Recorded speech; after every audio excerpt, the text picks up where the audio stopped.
Sign the settlement or leave with nothing, my cousin said, sliding forged papers across the table as relatives watched me stand alone. My plate was removed. Then the clerk mentioned forensic review. My name is Nicole Bennett. I'm 33 years old. I work as an insurance claims analyst at a regional company, and my job is all about spotting inconsistencies and fraud in documentation that people submit, hoping nobody will look too closely. For the past 4 years, I handled my late father's estate paperwork while everyone else in my family stayed distant during his long battle with heart disease.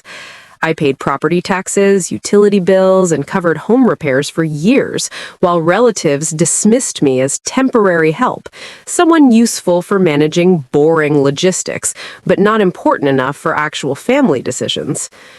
I sacrificed multiple opportunities for career advancement that would have required relocating because I chose to stay local and manage caregiving responsibilities nobody else wanted.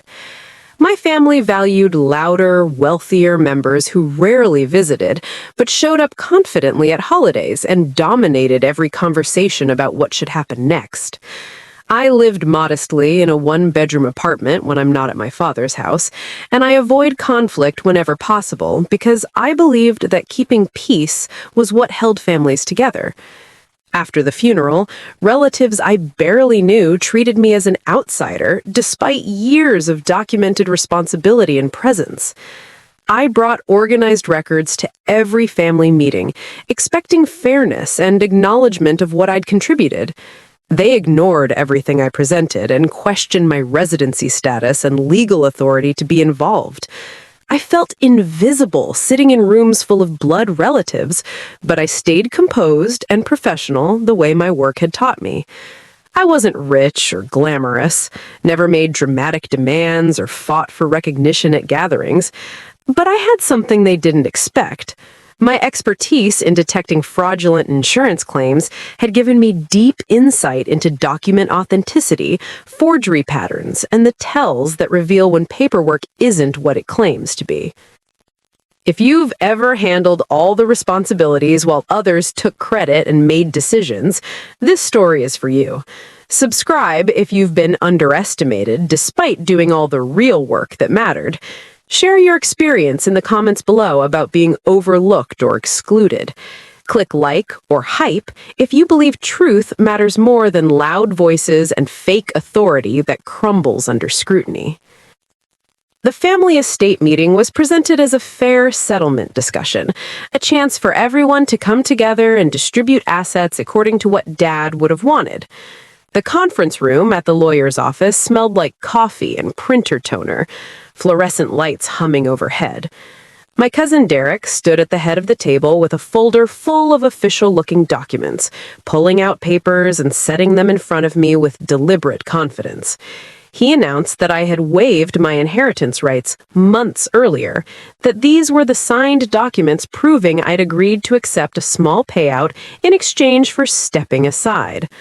I stared at the papers, confused and shocked. "You already agreed to this, Nicole," Derek said, his voice loud and certain. "Don't embarrass yourself by pretending you forgot." My aunt nodded from across the table. "We all remember the conversation. You said you didn't want the burden of managing property." I tried to speak, but Derek interrupted. "Sign the settlement and take the $10,000. It's more than fair considering you weren't involved in his care." My chair was physically moved away from the table by my uncle, a symbolic exclusion that made several people look uncomfortable, but nobody objected. Relatives around the room nodded along, reinforcing the narrative that I had abandoned responsibility and deserved minimal consideration. A neighbor named Mr. Patterson appeared as a witness, someone I'd only met twice, claiming he'd seen me move boxes out of the house months before Dad died. I picked up the papers and examined them closely. The fonts didn't match between sections. The letterhead was outdated from a law firm that had closed 2 years ago. The legal formatting was incorrect in ways I'd seen in fraudulent claims at work. I requested time to verify the documents with an independent attorney. The room erupted. Derek refused immediately. "This is final. Sign now or leave with nothing."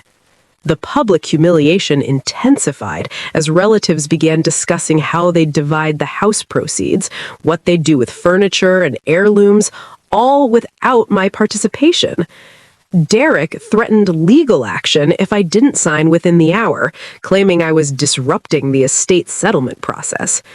The court clerk, who'd been filing paperwork in the corner, spoke up then, her voice cutting through the noise. "These documents will undergo routine filing review before anything is finalized." Derek waved her away. "That's just a formality." But the clerk continued, looking at the papers more carefully. "Actually, there are irregularities here that will require forensic document examination." My family dismissed it immediately, celebrating like the outcome was already decided, like a procedural review couldn't possibly change anything. The betrayals came in rapid succession after that meeting. First, I was completely excluded from all legal processes. Emails about the estate that had previously included me suddenly stopped arriving. I was removed from distribution lists and denied access to property records I'd helped organize for years. When I tried to enter my father's house to retrieve personal items, I discovered the locks had been changed. I knocked, and my cousin opened the door just wide enough to tell me I wasn't allowed inside. "You're not family in this matter anymore, Nicole. You gave up that right." The door closed in my face. Second came a coordinated public smear campaign. Posts appeared on social media from extended family members about unnamed relatives who exploit elderly parents for financial gain, who manipulate vulnerable people in their final days. The timing and context made it obvious they were talking about me. A coworker at the insurance company pulled me aside during lunch and asked uncomfortable questions about whether I'd committed some kind of fraud, whether there was truth to things she'd heard. The family narrative being spread painted me as greedy, dishonest, someone who'd taken advantage of my father's illness. Third, systematic document manipulation escalated in ways designed to erase my entire presence. Utility company records were altered to remove my name from accounts I'd managed for years. Fake email exchanges surfaced, supposedly for me, suggesting I'd agreed to relinquish all inheritance rights in exchange for a small settlement. The property was listed for sale on real estate websites before probate had even concluded, photos and pricing appearing like everything was already settled. But I didn't break down or give up. I gathered certified property tax records directly from the county assessor, bank statements showing years of payments I'd made, residency proof from multiple official sources. I retrieved original contracts and legal documents from county offices, paperwork that existed outside my family's ability to alter or manipulate. I stopped arguing with relatives or defending myself in group chats and family emails. I focused entirely on collecting evidence, building an undeniable case. My emotional state shifted during those weeks from hurt and betrayal to something colder and more controlled.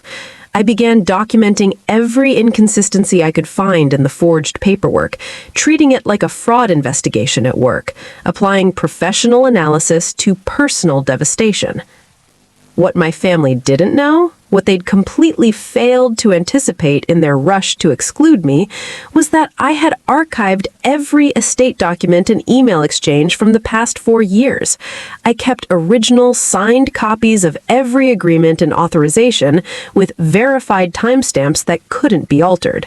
I had document metadata showing the supposed waiver of inheritance rights had been created 3 days after my father's death, not months before like they claimed.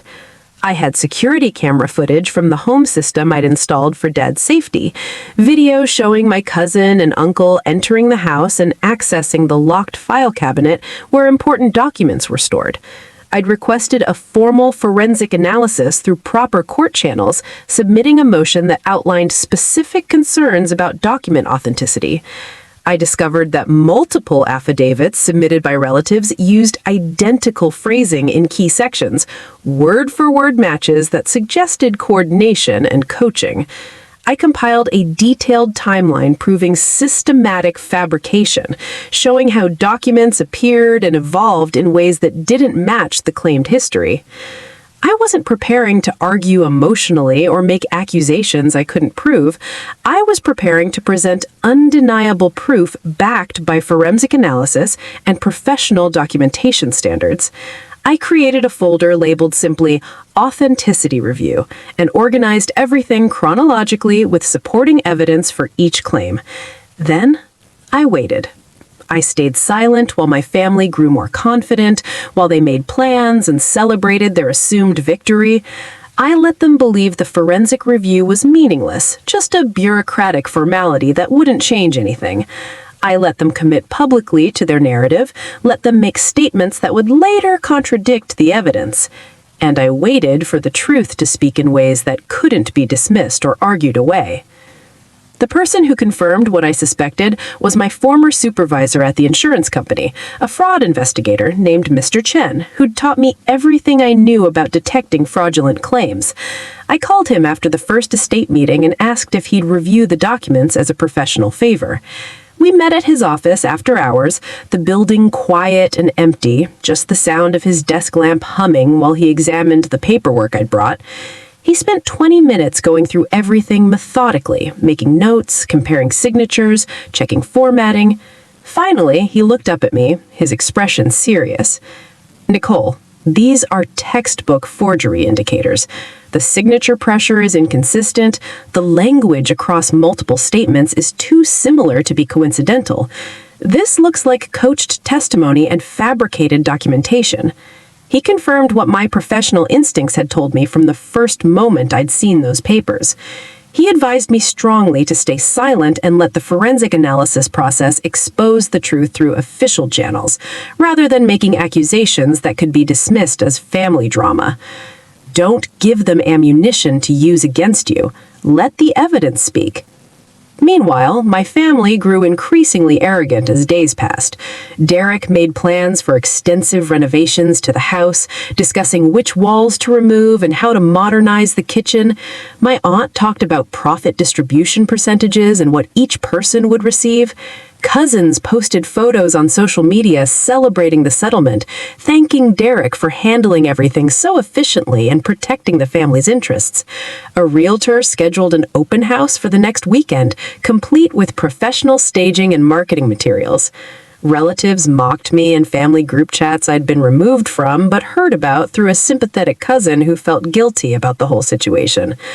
I continued collecting evidence quietly, documenting every public statement they made, saving screenshots of their celebrations and claims. The court scheduled a final review hearing to examine the forensic analysis results and resolve all outstanding questions. My family arrived at that hearing confident and celebratory, dressed well, surrounded by their attorney and multiple witnesses. They believed victory was guaranteed, that the forensic review would be a rubber stamp on what they'd already decided. Nicole remained calm, prepared, and completely silent. I let them think I'd given up.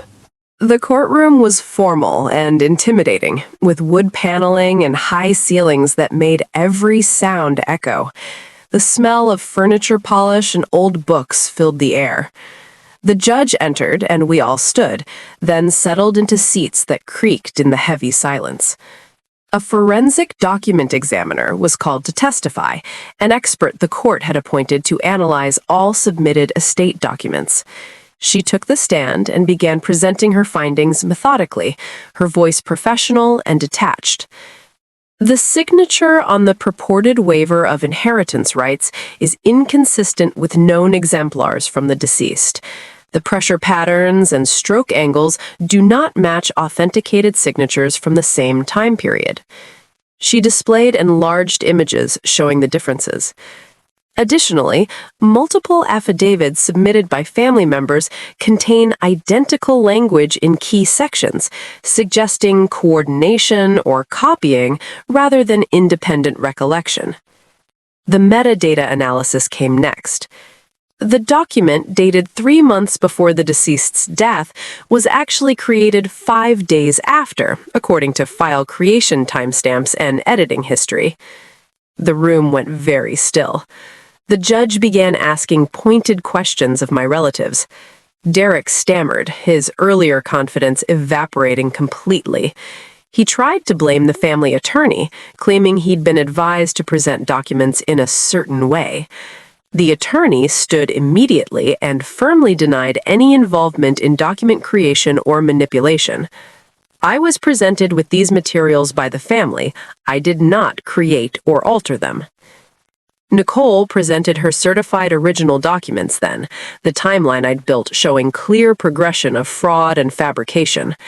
I submitted the security footage showing unauthorized access to locked files. The forensic examiner confirmed that both the waiver document and multiple supporting affidavits showed clear signs of forgery and coordinated fabrication. The judge removed her reading glasses and looked at my assembled relatives with an expression I recognized from work, the look of someone realizing they'd been lied to systematically. "These documents are fraudulent." Her voice was cold. I spoke then, my voice quiet but clear in the silent courtroom. "Truth doesn't need revision history. It just needs to exist." The judge continued. "This court dismisses the proposed settlement as it's based entirely on fraudulent documentation. All related filings are voided." She paused, and the weight of what came next filled the room. "I'm ordering a formal investigation into potential perjury and fraud charges against the individuals who submitted these materials." The estate sale was halted immediately by court order. Authority in that room shifted completely. The power my family had assumed was theirs simply disappeared in the face of forensic evidence they couldn't dispute or explain away. My relatives sat in stunned silence, their confidence replaced by shock and growing panic. Nicole remained composed as the truth methodically dismantled every claim they'd made. I was formally recognized as the rightful heir and appointed co-administrator of the estate within 2 weeks of that hearing. A fraud investigation was initiated into the forged documents, with multiple family members receiving official notice that they were subjects of a criminal inquiry. My relatives immediately began distancing themselves from one another, each person trying to minimize their own involvement and shift blame to others who'd been more visible in the scheme. Some attempted quiet apologies through intermediaries, carefully worded messages that avoided admitting wrongdoing, but expressed regret about misunderstandings and miscommunication. Others simply disappeared from my life entirely, blocking me on all platforms and refusing to acknowledge what had happened or their role in it. The property sale was permanently canceled and all listings removed from real estate websites. Assets were preserved and protected under court supervision. I restored my father's home carefully over the following months, keeping it the way he'd maintained it, preserving the space he'd loved and the legacy he'd built over decades. I spent quiet evenings there reflecting on the power of documentation and patience, on how truth, backed by verifiable evidence, stands when everything else collapses. I learned through this experience that silence can be profound strength when it's supported by facts that can't be disputed, when it's preparation rather than surrender. The final thought I kept returning to was simple but powerful. They brought papers designed to erase me from my father's life and legacy.